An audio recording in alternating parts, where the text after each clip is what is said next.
Personally, I'd like to see you. You're going to have to feel like the leaning trapeze. I want 5 to 7 degrees there. I want to be able to see this hip a little bit more, and there'll be a little bit more the hip raise there, for want of a better term. And these looking a little bit more level, so that your left scapula will be a little bit working a little bit better. Then what'll happen is you'll square this stuff up here.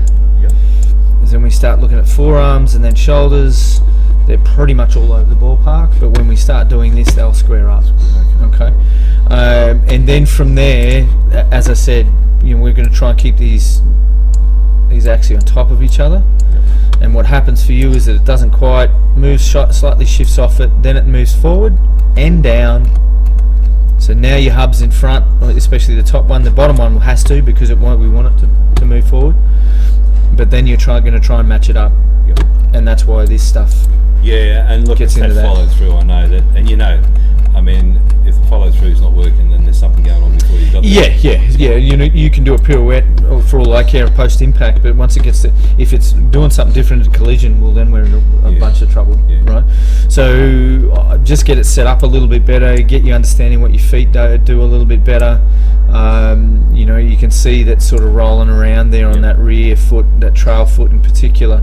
You can see it rolling on the outside there.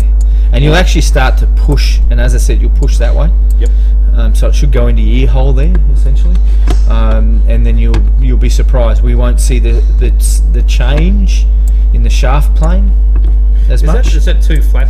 Yeah, it is. But in all honesty, it doesn't really matter until it changes direction, and that's too steep. Yeah. So what we're after is back down here through your forearm. Yeah.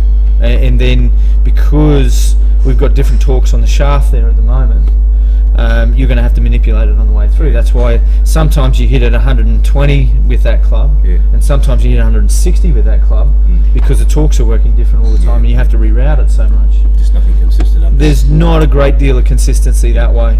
The only consistent thing is that it pretty much does that each time, but it just depends on which time, how much it does it, and then how much you've got to then try and square the face up and square the sweet spot up, essentially. Yeah. So the brain's working, everything's working, but it's too much, isn't it? Yeah. So we've got to sort out the address position, get you to the top of your backswing and start that top of the backswing, and then you can't touch it anyway, because it's 200 of a second from the top of your backswing to impact.